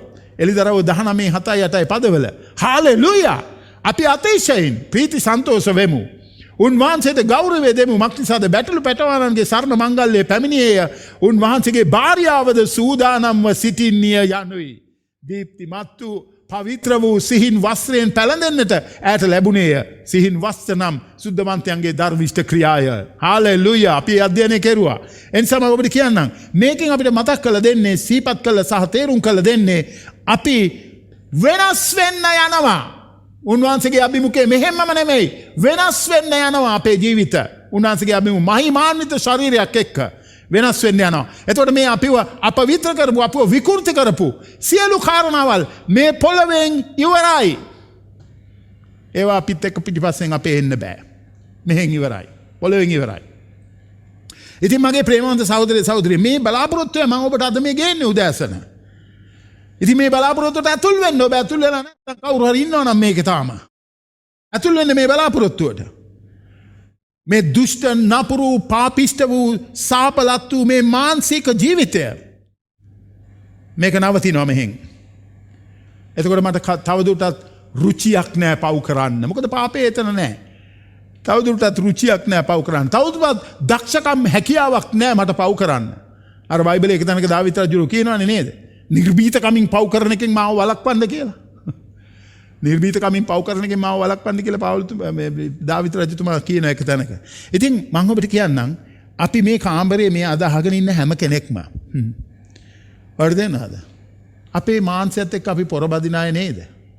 මාංශයත් එක්ක අපි තාම කරදර වෙනව නේද? එක එක දේවල් එක එක රුචියන් නැවිලා එක එක මේ දේවල් තුලින් දෙවියන් වහන්සේව දෙවියන් වහන්සේ ඉදිරි අපවිත්‍රව හැසිරෙන මිනිස්සු බවට අපිව පරිවර්තනය කරන්න මේ මාංශය මේ පුදුම වැරදි ක්‍රියාවල් පව්කාර වූ දේවල් අපේ ජීවිතෙන් සිද්ධ වෙන්න සලස්වනව නේද? ඔයා දන්නවද රෝම පොතේ 7 සුද්ධෝ පාවුලතුමා හරි ලස්සනට මේක විස්තර කරනවා. 14 වෙනි පදේ ඉඳලා 25 වෙනි පදයට. රෝම පොතේ 7 වෙනි පරිච්ඡේදයේ 14 වෙනි පදේ ඉඳලා. බලමු අපි කියමු ඒක. අපි ස්වාමීන් වහන්සේගේ මේ ලියවිල්ල කියනකොට අපි ශක්තිමත් වෙනවා. මක්නිසාද ව්‍යවස්ථාව ආත්මික බව අපි දනිමු. නමුත් මම මානසිකව පාපයට විකුණනු ලැබ සිටිමි. මක්නිසාද මා කරන දේ මම නොදනිමි. මා කරන්නේ මා කැමති දේ නොව මා ද්වේෂ කරන දේය. ඉතින් මම අකමැති එක කරන්නම් ව්‍යවස්ථාව යහපත් බව ඒත්තු ගනිමි. එහෙයින් එය කරන්නේ මා නොව මා තුළ වාසය කරන පාපයය. මක්නිසාද මා තුළ එනම් මාගේ මාංශය තුළ කිසි යහපතක් වාසය නොකරන බව දනිමි. මක්නිසාද කැමැත්ත මට ඇත්තේය. නමුත් යහපත් දේ කිරීමට මට නැත්තේය. මක්නිසාද මම කැමැති යහපත නොකර අකමැති නපුරම කරමි. ඉතින් මම කැමැති නැති දේ කරමි නම් ඒක කරන්නේ මා නොව මා තුළ වාසය කරන පාපයය. එබැවින් යහපත කරන්නට කැමැති වූ මාහට නපුර තිබීම යන ව්‍යවස්ථාව ඇති බව මට පෙනේ. මක්නිසාද අභ්‍යන්තර මනුෂ්‍යයාගේ ප්‍රකාරයට මම දෙවියන් වහන්සේගේ ව්‍යවස්ථාවට ප්‍රිය වෙමි. නමුත් මාගේ සිතේ ව්‍යවස්ථාවට විරුද්ධව යුද්ධ කරන්නා වූ මාගේ අවයව තුළ තිබෙන්නා වූ පාපයාගේ ව්‍යවස්ථාව යටතේ මා වහල්කමට පමුණවන්නා වූ අන්‍ය ව්‍යවස්ථාවක් මාගේ අවයව තුළ තිබෙනවා මට පෙනේ. අනේ කාලකන්නි මම මිනිසෙක්ය. කාලකන්නි මිනිසෙක්ය. මේ මරණයේ ශරීරයෙන් මා මුදන්නේ කවුද? අපගේ ස්වාමී යේසුස් ක්‍රිස්තුස් වහන්සේ කන්නකොටගෙන දෙවියන් වහන්සේට ස්තුති කරමි. මෙසේ මම සිතින් දෙවියන් වහන්සේගේ ව්‍යවස්ථාවට සේවය කරමි. නමුත් මාංශයෙන් සේවය කරන්නේ පාපයාගේ ව්‍යවස්ථාවටය. මේ මාංශයේ අපි ඉන්නකම් මේ මාංශයේ ඉන්නකම් සේවය කරන්නේ පාපේ ව්‍යවස්ථාවට. ඒකයි මිදෙන්න අපි කෙඳිරි ගාමින් ඉන්නවා අපේ ශරීරවල මිදෙන්න. ඒ මිදීමේ දවස දෙවිඳුන් ඔබටත් මටත් ලබා දෙනවාමයි. මේක තමයි පාවුලතුමාගේ අත්දැකීම. පාවුලතුමා බයිබලයේ පොත් 13ක් ලිව්ව මිනිස්සෙක්. මෙයා කියනවා අහෝ කාලකන්නි මම කවදද මේ මරණීය ශරීරයෙන් මම නිදහස් වෙන්නේ කියලා. කවුද මාව මේ මරණීය ශරීරයෙන් මුදන්නේ කියලා. පාවුලතුමා එහෙම කිව්වා නම් ඔයයි මම කොහොම කියන්න ඕනේ නේද? ඒකනේ. ඉතින් මගේ ප්‍රේමවන්ත සහෝදර සහෝදරිය ඔබ බලන්න දෙවියන් වහන්සේ යේසුස් වහන්සේ ඔබව මුදවා ගත්තාම උන්වහන්සේ පාපයේ දඬුවමින් ඔබව මුදවා ගත්තා. අපිට 5 වෙනි පරිච්ඡේදයේ 24 වෙනි වගන්තිය කියනවා යොහන් සුභාරංචියේ පාපේ දඬුවමින් මාව උන්වහන්සේ මුදවා ගත්තා කියලා. යොහන් 5:24 වෙනි වගන්තිය. පාපයේ දඬුවමින් මාව උන්වහන්සේ මිදුවා කියලා. ඊට පස්සේ උන්වහන්සේ අපිට මතක් කරලා දෙනවා රෝම 8 1 වෙනි පදෙත් අපිට රෝම 6:14 වෙනි වගන්තියෙත් මේ පදවල අපිට මතක් කරලා දෙනවා උන්වහන්සේ මාව පාපයේ බලයෙන් මුදවා ගත්තා. පාපයේ දඬුවමින් මුදවා ගත්තා. ඒ වගේම උන්වහන්සේ පාපයේ අභිමුඛයෙන් පාපය තුල තියෙන අභිමුඛයෙන් මාව මුදවා ගත්තා කියලා. උන්වහන්සේ තුල ඔබ ඉන්නවා නම් ඔබට දඬුවමක් නැහැ. ඔබ නිදහස්. ඔයා දඬුවමකට නෙමෙයි. මේ එකකට මේ කරදර එකකට අපස්සේ යන්න බෑ. ඔයා දෙවියන් වහන්සේ වදාගෙන නැතිනම් මේ ඔක්කොම මීට වැඩිය 10 ගුණයක් වැඩියෙන් ඔබත් එක්ක යනවා ඔබට සදාකාල නිරාගින්නේදී දුක් විඳින්න සලස්වන පිණිස. තෝරා ගන්නවද ඔබ යනවද නැත්නම් අතාරිනවද කියලා. බයිබලයට අනුව නම් අපිට මතක් කරලා දෙනවා දවසක් එනවා. මේ මහිමාන්විත ජීවිතයට ඇතුල් වෙන දවසක් එනවා මේ පාපිෂ්ඨ වූ සාපලත් වූ මාංශය මෙහිදී අතහැර මහිමාන්විත වූ ශරීරයට ඇතුල් වෙන දවසක් එනවා. ඒ දවස ආපුවම දෙවියන් වහන්සේගේ සාන්තුරයන් හැටියට අපි හැම කෙනෙක්වම උන්වහන්සේගේ අභිමුඛයේ පාපයෙන් මුදනු ලැබුවා වූ පාපයට තවදුරටත් අපි ගැන අපිට කරදර කරන්න බෑ. වැරදි ක්‍රියාවල් වලට තවදුරටත් අපිව වරදට පත් කරන්න බෑ. ඉඩක් නැහැ. ඒ ඔක්කොම මෙහිදී ඉවරයි. එනිසා බලන්න කවදාවත් ආපහු පව් කරන්න බැරි ශරීරත් එක්කයි අපි දෙවියන් වහන්සේ ඉදිරියේ පෙනී සිටින්න යන්නේ. මේක සුරංගනා කතාවක්ද? මේක විහිළුවක්ද? මේක නිකන් ඔබ සනසන්න උදේ කියන කතාවක්ද? නෑ. මේක දෙවියන් වහන්සේ එලිදරව් කළා වූ උන්වහන්සේගේ සිතයි. ඔබයි මමයි වෙනුවෙන්. ඉතින් ඒක නිසා බලන්න අපිට ආපහු අපේ ජීවිතයට කරදර කරන්න බැරි ස්ථානයකට උන්වහන්සේ ඔබයි මාවයි අරගෙන යනවා. පාපයට යන්න බෑ. අපිව පාපයට වටන්න පුළුවන් කමක් නෑ එතන. ස්වර්ගයේ පාපේ නෑ. අපි හැම කෙනෙක්ම නිදහස්. අපිට නමස්කාර කරන්න පුදුම නිදහසක් තියෙන හිරවීම නෑ. ප්‍රශංසා කරන්න හිරවීම නෑ. සම්පූර්ණ ලෙස දෙවිඳුන් ඉදිරියේ ජීවත් වෙන්න උන්වහන්සේගේ මහිමේ උදෙසා ජීවත් වෙන්න. උන්වහන්සේ ඔබයි මාවයි කැඳවා ගන්න දවසයි ඒ දවස. ඒ දවස ඔබ බලාපොරොත්තු වෙමින් ඉන්න මිනිස්සෙක්ද? එහෙනම් අද පවිත්‍ර කරගන්න ජීවිතේ. තියනවාද කෝන්තරයක් එක්කෙනාත් එක්ක? සමහරු ඉන්නවානේ ඔක්කොම කෝන්තරත් එක්ක ඉන්නේ. මුකුත් වෙලා නැහැ වගේ ඉන්නවා. එයායි වැරදි. මම නෙමෙයි. බයිබලයේ අපිට කියන්නේ ඔයාට විරුද්ධව වැරදි කරා කෙනාට ඉස්සෙල්ලා සමාව දෙන්න. එයාට සමාව දෙන්න. එයාට සමාව දෙන්න පුළුවන්කම තියෙන්නේ ඔයාට සමාව ලැබිලා තියෙනවා නම් විතරයි. ඔයාට සමාව ලැබිලා නැහැ. ඔයාට සමාව දෙන්න බැයි නම් ඔයාට සමාව ලැබිලා නැහැ. ඒතකොට සමාව ලැබිලා නැත්නම් ඔයා කෙරවල වෙන්නේ මේ ඔක්කොමත් එක්ක මීට 10 ගුණයක් වැඩියෙන් අර ගිනිවිලේ යක්ෂයාටත් උගේ සේනාවටත් සූදානම් කරපු. එතනයි ඔබ නවතින්න යන්නේ. එනිසා අද නිදහස් කරගන්න ඒවත් එක්ක. කතා නොකරපු එකෙක් ඉන්නවා නම් යවන්න ටෙක්ස්ට් එකක් හරි අද කරන්න එක. ඒවත් තුල රැඳිලා ඉඳලා යන්න එපා ඔය යක්ෂයාටත් උගේ සේනාවටත් හදපු තැනට. ගම් බොරුවට මම අදහනවා කියලා ඉන්න බෑ. ඇදහිල්ල කොයි වෙලාවකවත් තනියම ගමන් කරන්නේ නැහැ. ඇදහිල්ල හැම වෙලාවෙදිම ක්‍රියාවත් එක්කයි ගමන් කරන්නේ. ඒකයි මම මේ ඔබට කියන්නේ උදෑසන. මම දෙවිඳුන් එක්ක හොඳ ගමනක් යනවා. අරයව නම් මට පෙන්වන්න බෑ. ඔයා වැරදි පසුතැවිලි වෙන්න. හදාගන්න ඒක දෙවියන් වහන්සේ ඉදිරියේහි. හදාගන්න. නැත්තම් ඔබට ඔය කාරණාව තව වැඩි වෙනවා මිසක් ඔබගේ ජීවිතේ කවදාවත් ඔබ පවිත්‍ර වෙන්නේ නැහැ ස්වාමීන් වහන්සේ තුල. මොකද ඔබට බලාපොරොත්තුවක් නැහැ ස්වර්ගයේ සම්බන්ධව. බලාපොරොත්තුවක් තියෙන කෙනා අදත් පවිත්‍ර වෙන තැනට එනවාමයි. අදත් අපේ වැරදි ක්‍රියාවල් ගැන දුක් වෙලා අපි පවිත්‍ර වෙන තැනට එනවාමයි. ඉතින් මම ඔබට කිව්වා වේදනාව දුකට පීඩාවට බෑ මගේ පස්සෙන් එන්න. යක්ෂයාට බෑ මගේ පස්සෙන් එන්න. වැරදි ක්‍රියාවල් වලට බෑ පාපයට බෑ මගේ පස්සෙන් එන්න. මම අවසන් කරන්නම්. නපුර කරන්නන්ට පව්කාරයන්ට බෑ මගේ පස්සෙන් එන්න. හතරවෙනි කාරණාව මම කැමති ඔබට මතක් කරලා දෙන්න. නපුර කරන්නන්ට පව්කාරයන්ට බෑ ඔබයි මමයි එක්ක මගේ පස්සෙන් එන්න. මම මේ ඔක්කොම කිව්ව කතන්දර ඇත්තටම පැහැදිලිව මේ මහිමාන්විත දේවල් ඔබ මුදනු ලැබුවා වූ මිනිසෙක් නම් ඔබ සැබවින්ම මේ දේවල් මේ පොළවෙන් ඉවර වෙලා යන්නා වූ මිනිසෙක් හැටියට මම ඔබට කියන්නම් කනගාටු කරුණක් තියෙන මේ පණිවිඩේ. එකක් තමයි 8 වෙනි පදේ කියනවා පාපය තුල මැරුණා වූ පෞකාරයෙක් හැටියට ජීවත් වුණා වූ එක්කෙනෙකුටවත් මේ නගරයට ඇතුල් වෙන්න බෑ කියලා. දැන් ඔයා දන්නවද? පෝට් සිටි එක හදනවා අපේ. පෝට් සිටි එකට අලුත් පාස්පෝර්ට් එකක් තියෙනවා දැන්. මම දැක්කා ඒක දාලා තියෙනවා එක්කෙනෙක්. අලුත් පාස්පෝර්ට් එකක් තියෙනවා පෝට් සිටි එකට. ඒ පාස්පෝර්ට් එක නැතුව පෝට් සිටි එකට ඇතුල් වෙන්න බෑ. ඇතුල් වෙන්න බෑ. ලංකාව ඇතුළෙම නිකන් හිතලා බලන්න. මම දැක්කා ඒ පාස්පෝර්ට් එකක් හදලා තියෙනවා. ඒක නැතුව ඒ පාස්පෝර්ට් එක ඒක නැතුව පෝට් සිටි එකට යන්නේ බෑ. එහෙම තමයි දැන් මේ පරිපාලන කටයුතු සූදානම් වෙගෙන යන්නේ.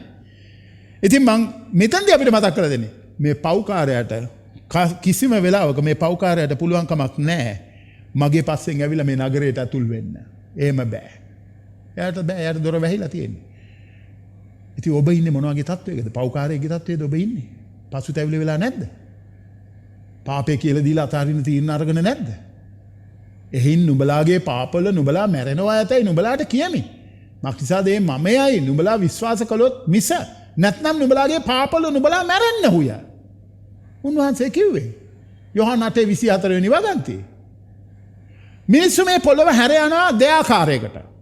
පළවෙනි ආකාරයේ පාපය තුල, දෙවැනි ආකාරයේ ක්‍රිස්තුස් වහන්සේ තුල. මොන ආකාරයෙන්ද ඔබට මේ පොළව හැර යන්න ඕනේ? තීරණය කරන්න අද. ඔබ පාපය තුල මේ පොළව හැර ගියොත් ඔබට අයිති වෙන්නේ යකාටත් උගේ සේනාවටත් සූදානම් කරපු කවදාවත් නිමෙන්නේ නැති ගින්දර තියෙන ගිනි වලේ. ගිනි විලේ ජීවිතය. හැබැයි ඔබ උන්වහන්සේට ඔබගේ පාපය කියලා දීලා උන්වහන්සේ ප්‍රසන්න කරන ජීවිතයක් ගත කරන්න තීරණයක් ගත්ත මිනිසෙක් හැටියට නම් ඔබ කෙලවර කරන්නේ කවදාවත් දුක වේදනාව කඳුල පීඩාව රාත්‍රිය නැති තැනක යේසුස් වහන්සේ මෙතන ආලෝකය වෙනවා කියලා බයිබලයේ අපිට කියනවා.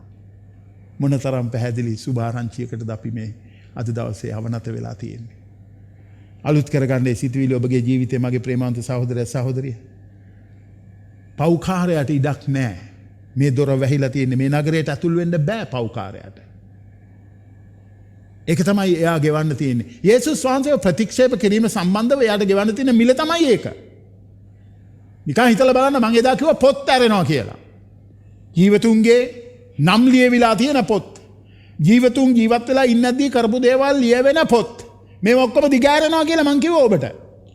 අපි ගිය සුමානේ අධ්‍යයනයේදී මම ඔබට මතක් කරුවානේ. පොත බැලුවා ඔයාගේ නම නැහැ. ඔයාගේ නම නැහැ මේකේ. ගිනිවිල. නම නැත්තම් ගිනිවිල. එච්චරයි. පව්කාරයට ඇතුල් වෙන්න බෑ මේ නගරයට. මේ ශුද්ධ නගරය. ස්වාමීන් වහන්සේගේ මනාලිය ඉන්න නගරය. ස්වාමීන් වහන්සේගේ මනාලිය ලෙස හඳුන්වන අලුත් ජෙරුසලම. ඇතුල් වෙන්න බෑ පව්කාරයට. එයා විශ්වාස නොකිරීම සම්බන්ධව යට වන්දියක් තියනවා ගෙවන්න. ඒ වන්දිය බරපතලයි. ඔබ ඒකට අහු වෙන්න එපා කියලා මගේ ඉල්ලීමයි. ප්‍රේමවන්ත සහෝදරයා සහෝදරිය. මේ 8 වෙනි පදේම අපිට මතක් කරලා දෙනවා නොඇදහිලිවන්තයා. අදහන්නේ නැති කෙනා. ඇදහිල්ලක් නැතුව ඉන්න කෙනා. ක්‍රිස්තුස් දෙවියන් වහන්සේව විශ්වාස නොකර ඉන්න කෙනා. එයා කවදාවත් යේසුස් වහන්සේත් එක්ක පුජ්‍යලික සම්බන්ධතාවයක ගැලවීමකට අවිල්ලා නැහැ. ගැලවීමට අවිල්ලා නැහැ. ඔබ ඒ වගේ කෙනෙක්ද අද උදෑසන මේක අහගෙන ඉන්න? කරුණා කළා හදවත විවෘත කළා කියන්නේ අනේ ස්වාමිනී පව්කාරෝ මට සමා වෙලා. ඔබ වහන්සේගේ කරුණාවෙන් මට අද ඔබ වහන්සේත් එක්ක ඔබ වහන්සේගේ දරුකම ලබන්න අවසර දෙන්න කියලා. යටත්ව ඉල්ලන්න පසුතැවිලි වෙලා පාපේ අතාරින්න තීරණයක් අරගෙන. මම ඔබට මතක් කරලා දුන්නා අද උදෑසන මගේ ප්‍රේමාන්ත සහෝදරය සහෝදරිය. මේ එක කාරණයකටවත් බෑ. අපිව පාපේ පස්සෙන් එන්න අපිට තවත් මේ වගේ කරදර ගන්න අපි යන තැනට එන්න බෑ මේවට. හැබැයි ඔබ දන්නේ නැත්නම් මේවා ඔක්කොම ඊට වැඩි 10 ගුණයක් වැඩියෙන් ඔබ පස්සෙන් එනවා. එහෙදී ඔබට මේවට මුහුණ දෙන්න සිද්ධ වෙනවා. ඒකයි මම ඔබට මේ අද උදෑසන බොහොම කරුණාවෙන් මතක් කරලා දෙන්නේ ලියවිල්ලේ තිබෙනා වූ මේ පද කීපය. දෙවනි තෙසලෝනික පළවෙනි පරිච්ඡේදයේ 8:9 පදවල නුඹලාට දුක් දෙන්නන්ට දුකද දුක් විඳින නුඹලාට අප සමග සහනයද දීම දෙවියන් වහන්සේ ඉදිරියේ ධර්මිෂ්ඨ වූ කාරණයක් බලන්න. ඒ දවසේදී ස්වාමින් වහන්සේ තමන් සුද්ධවන්තයන් තුළ මහිමය ලබන්නටත් අපේ සාක්ෂිය අදාහගත් නුඹලා සමග අදාහගත් සියල්ලන් තුළ මවිත ලෙස පෙනෙන්ටත් එන කල්හි ඒ තැනැත්තෝ උන්වහන්සේගේ අභිමුඛයෙන්ද උන්වහන්සේගේ බලයේ තේජස ඉදිරියෙන්ද සදාකාල විනාශයේ දඬුවම විඳින්නෝය. අදාහගන්න. පසුතැවිලි වෙන්න. අදාහගන්න. නපුරු ක්‍රියාවල අතාරින්න. දුෂ්ටකම් කිරීමෙන් වළකින්න. මේ පොළොවේදී මේවා ඔක්කොම තියෙනවා. හැබැයි මේ පොළොවේදී ස්වර්ගයේ සම්බන්ධව ඔබට බලාපොරොත්තුවක් නැත්නම් මේ වගේ ඔබට මිදෙන්න බෑ.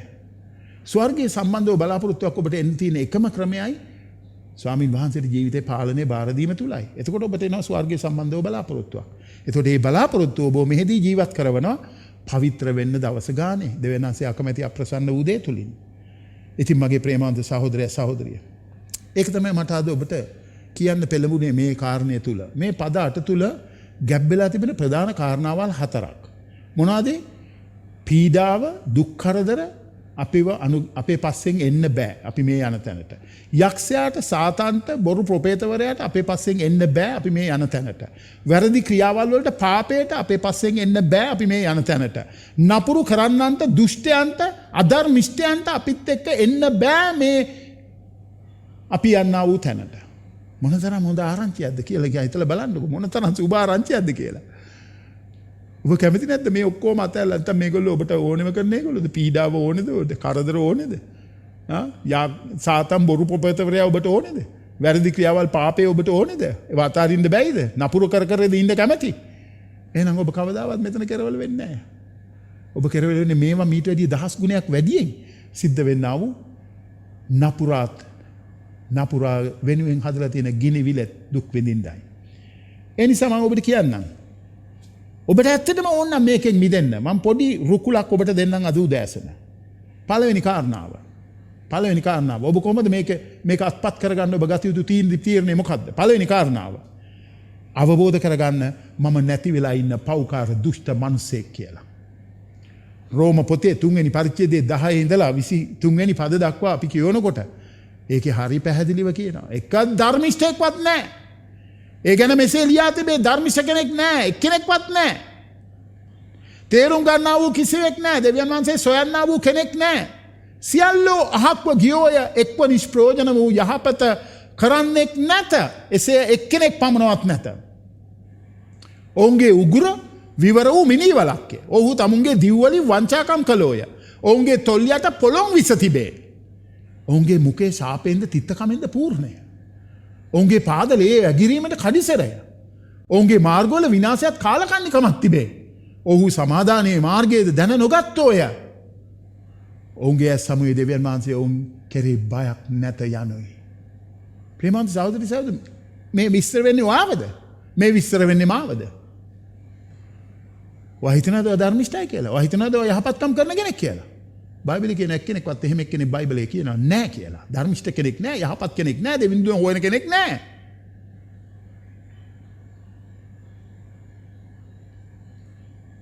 සෝදිසි කළ බලන්න ඇතුළාන්තේ. ඉස්සෙල්ලාම ඔබ අවබෝධ කරගන්න මම නැති වෙලා ඉන්න පව්කාරයෙක් ස්වාමිනේ. ඉස්සෙල්ලාම ඔබ ඒක අවබෝධ කරගන්න. දෙවනුව තේරුම් ගන්න. ඔබගේ වැරදි ක්‍රියාවල් වලට බොහෝ දඬුවමක් ඔබට නියම වෙලා තියෙනවා විඳින්න. ඒක තේරුම් ගන්න. ඔයාට ඒකෙන් බේරෙන්න බෑ. රෝම 6:23 කියනවා මරණේ පාපේ කුලිය මරණයයි කියලා. පාපේ කුලිය මරණයයි. දෙවියන් වහන්සේගේ දීමනාව සදාකාල ජීවනයයි කියලා. පාපේ කුලිය මරණයයි.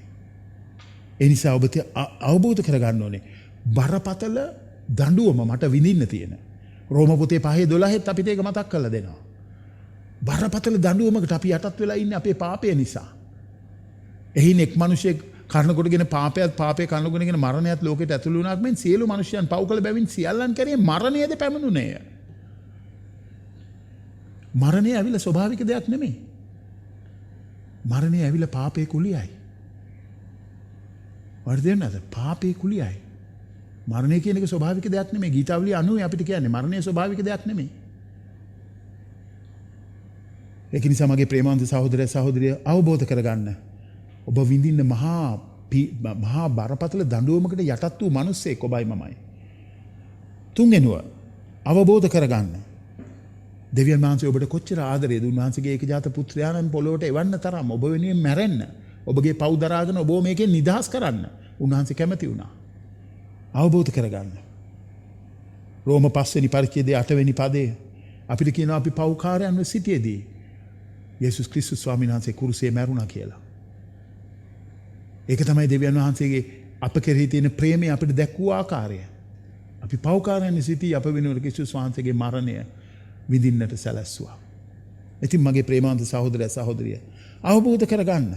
යේසුස් වහන්සේ නැතුව ඔබට සදාකාල ජීවනයක් නැහැ. යේසුස් වහන්සේගේ පාලනයට ඔබ ජීවිතේ නතු කරන්නේ නැතුව මේ පීඩාවෙන් යක්ෂයාගෙන් ලෝකයෙන් නපුරාගෙන් වැරදි ක්‍රියාවල් වලින් බේරෙන්න බෑ ඔබට. යේසුස් වහන්සේ නැතුව. ඔබ වඩා ඒවට ඇතුළට යනවා මිසක් ඒ වගේ එළියට එන්න බෑ ඔබට. යේසුස් වහන්සේට පමණයි පුළුවන් එළියට ගන්න. ඒ නිසා ඔබ කැමති වෙන්න දෙවියන් වහන්සේ ඉදිරියේ ඔබගේ පාපය කියලා ඒක අතහැරලා උන්වහන්සේගේ පාලනයට බාර වෙන්න කීවරක් ගන්න අද උදේ. අද උදෑසන ගන්න මේ වචනය ඇහෙනකොට රෝම පොතේ 10:9 රෝම 10:13 වෙනි පදය අපිට මතක් කරලා දෙන්නේ පදවල සීපත් කරගන්න. මේක තමයි දෙවියන් වහන්සේගේ සැලැස්ම ඔබටත් මටත්. කුමක්කේන්ද යේසුස් වහන්සේ ස්වාමින් වහන්සේ නුඹේ මුඛයෙන් ප්‍රකාශ කරන්නේ එහිනම් දෙවියන් වහන්සේ විසින් උන්වහන්සේව මලුන්ගෙන් නැගිටූ බව සිතින් අදහන්නේ නම් නුඹ ගලවනු ලබන්නේය.